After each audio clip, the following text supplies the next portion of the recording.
ओम श्री परमात्मने नमः। श्री सद्गुरुदेवाय नमः। श्री गणेशाय नमः। श्री सरस्वते नमः।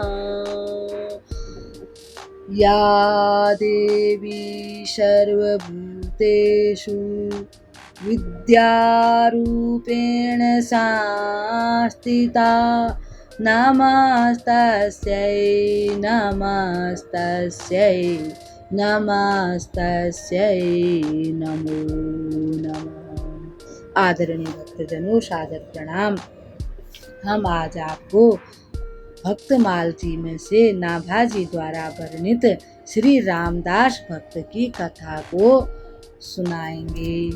भक्तजनों, एक बार की बात है, द्वारिकापुरी के समीप ही डाकोर नाम का एक गांव है। वहाँ श्री रामदास जी नाम के एक भक्त रहते थे। वे एकादशी का व्रत बड़े नियम पूर्वक करते थे और रात्रि में जागरण करने के लिए रणछोड़ राय के मंदिर में आया करते थे। द्वारिका में यही उनका नित्य नियम था। श्री रणछोड़ राय जी के मंदिर में बड़े प्रेम से जागरण कीर्तन करते थे। जब इनका शरीर वृद्ध हो गया, चलने फिरने लायक नहीं रहे, बहुत कमजोर हो गए, भगवान को इन पर बड़ी दया आई।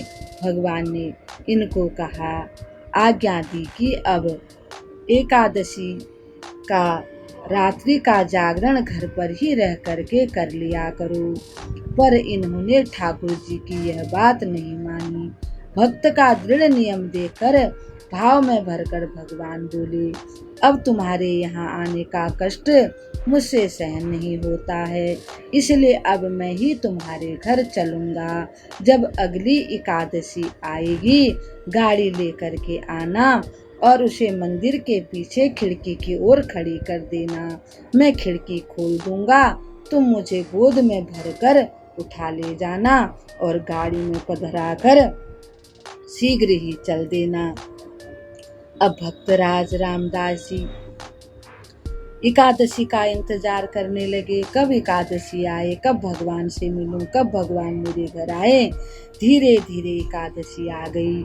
भक्त रामदास जी ने वैसा ही किया। जागरण करने के लिए गाड़ी पर चढ़कर आए। सभी लोग ने समझा कि भक्त जी अब वृद्ध हो गए हैं, अतः गाड़ी पर चढ़कर आए हैं। एकादशी की रात भर जागरण हुआ। सब लोग अपने अपने घरों को चले गए और द्वादशी लग गई। रात को खिड़की के मार्ग से मंदिर में गए। आपने तन मन में भारी उत्साह था। ठाकुर जी के श्री विग्रह पर से सभी आभूषण उतारकर वहीं मंदिर में रख दिए, ताकि कोई ये न समझे कि मैंने ये भगवान के आभूषणों को चुराया है, इसीलिए भगवान को चुरा करके ले गए हूँ। आपका सच्चा प्रेम भगवान से था, आभूषणों से क्या प्रयोजन। श्री रणछोड़ राय जी को गाड़ी में पधराकर चल दिए। प्रातःकाल पुजारियों ने मंदिर खोला तो देखा कि मंदिर सोना पड़ा है। लोग समझ गए कि रामदास जी गाड़ी लाए थे, वही ले गए होंगे।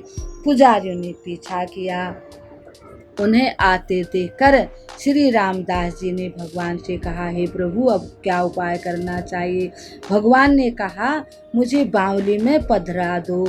वहीं से कुछ दूर एक बावली थी, उसमें पानी था और भक्तराज ने ले जाकर उसमें भगवान को पधरा दिया। जब भक्त ने ऐसा किया और सुखपूर्वक आकर गाड़ी को हाँकने लगा। पुजारियों ने श्री रामदास जी को पकड़ा और खूब मार लगाई। इनके शरीर में बहुत घाव हो गए। भक्तजनों ने जब उस भक्त को मारा पीटा और गाड़ी के चारों ओर ढूंढा, भगवान की मूर्ति कहीं नहीं मिली। तब सब पछता कर कहने लगे, हे भगवान, हमने ये क्या कर दिया, बेकार में ही इनको इतना मार दिया। इसी बीच उसमें से एक बोल उठा, मैंने इनको उस बावली की ओर जाते हुए देखा। और वहाँ से आते हुए देखा। चलो वहाँ देखते हैं। सभी लोगों ने जाकर बावली में देखा तो भगवान मिल गए। उसका जल खून से लाल हो गया था, पानी बिल्कुल लाल हो गया था। भगवान ने कहा, तुम लोगों ने जो मेरे भक्तों को मारा है, उस चोट को मैंने अपने शरीर पर लिया है, इसी से मेरे शरीर से खून बह रहा है। भगवान की मूर्ति से खून बह रहा था। अब मैं तुम लोगों के साथ कदापि नहीं जाऊंगा। यह कहकर ठाकुर जी ने, वो लोग रोने लगे और बड़े दुखी हो गए। तब भगवान जी ने उनको कहा कि मेरी एक दूसरी मूर्ति एक मंदिर में रखी है, उसको तुम ले जाकर वहाँ पधरा लेना और उसी की पूजा करना और उसी को अपने मंदिर में पधराओ जहाँ से मूर्ति आई है। अपनी जीविका के लिए मेरी इसी मूर्ति के बराबर सोना ले लो और वापस जाओ। पुजारी लोग लोभवश राजी हो गए और बोले, तोड़ दीजिए। रामदास जी के घर पर आकर भगवान ने कहा, रामदास, तराजू बांध कर मेरे बराबर सोना तोल दो। रामदास जी की स्त्री के कान में एक सोने की बाली थी, उसी से उन्होंने भगवान को तोल दिया और वह बराबर हो गया। पुजारियों को दे दिया।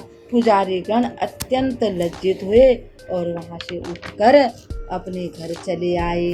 श्री रणछोड़ जी रामदास जी के घर में विराजे और उनकी बड़ी सेवा होने लगी। भगवान बड़े प्रसन्न हो गए।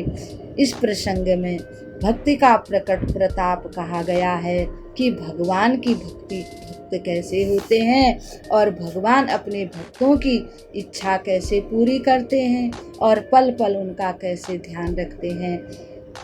भक्त के शरीर पर पड़ी चोट को जब प्रभु ने अपने ऊपर ले लिया, तब उनका आयुध शत यह नाम हुआ।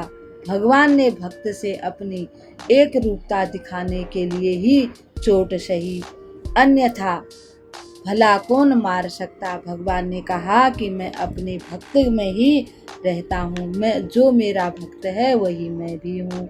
आज भी श्री रणछोड़ राय भगवान को कहते हैं कि पट्टी बांधी जाती है। धन्य है भक्त रामदास और धन्य है उनके भगवान और धन्य है उनकी भक्ति। इस भगवान के भक्त को भगवान को प्रणाम करते हुए इस कथा को हम यहीं विराम देते हैं। कल भगवान और भक्त की एक कथा के साथ आपके सामने उपस्थित होंगे। तब तक के लिए हम आपको प्रणाम करते हैं। ओम श्री परमात्मने नमः। भक्तजनों, आप हमेशा प्रसन्न रहिएगा, हमेशा सुखी रहिएगा।